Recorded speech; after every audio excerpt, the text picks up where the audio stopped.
pour répondre à cette question, on doit bien entendu déterminer la structure du testicule. Alors, vous voyez donc devant vous ce petit schéma qui représente un peu la structure d'un testicule normal. En fait, un testicule est constitué d'un ensemble de ce qu'on appelle lobules testiculaires, ce que vous voyez là. À l'intérieur de ces lobules, vous voyez bien donc ces structures qu'on appelle les tubes séminifères. Alors, pour mieux voir la structure de ces tubes, alors on peut observer une coupe transversale réalisée au niveau des testicules. Alors voilà le résultat. Alors voici donc l'observation. Alors voyez donc les tubes séminifères.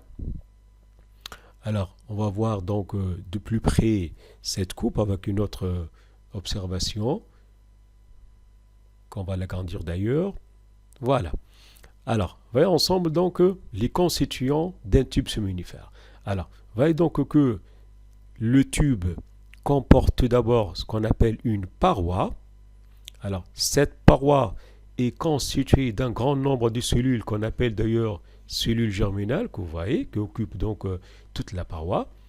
Un tube est entouré par ce qu'on appelle enveloppe conjonctive. La voilà très claire. À l'intérieur, cet espace qu'on appelle lumière du tube séminifère.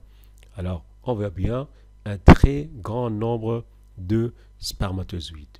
Et donc, ceci montre bien que les tubes séminifères sont le lieu de quoi?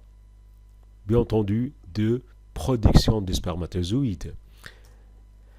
Alors, en plus de ces cellules qu'on a déjà citées, donc à travers cette observation, alors voici donc un autre schéma d'interprétation encore plus détaillé en fait. Alors, voici donc une première portion d'un tube séminifère, la deuxième, et puis une troisième portion du tube séminifère.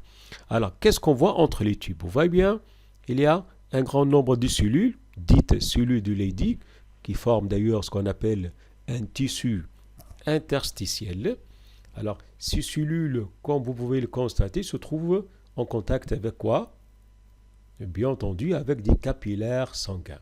Alors, ceci donc est très important en fait pour ces cellules. On va voir pourquoi prochainement, Charles.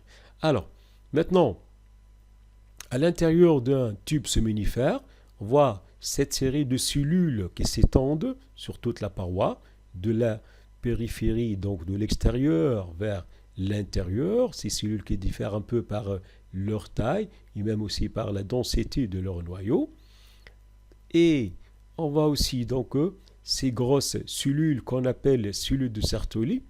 Et d'ailleurs, toutes les cellules germinales se trouvent, comme vous pouvez le voir d'ailleurs, fixées à ces cellules de Sertoli.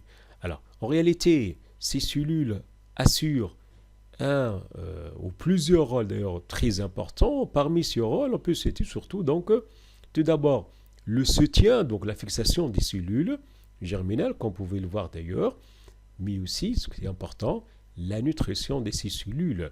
Alors, en fait, ces cellules, comme vous pouvez le voir, n'ont pas d'accès direct aux capillaires sanguins.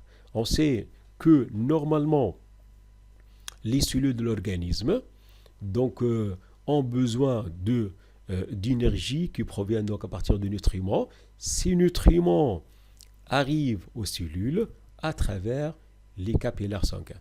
Or, pour ces cellules germinales localisées à l'intérieur des tubes séminifères, alors on voit bien que ces cellules n'ont pas d'accès, n'ont pas de contact avec les capillaires sanguins. Et d'où l'importance de ces grosses cellules de Sertoli, qui donc assurent la nutrition des cellules germinales.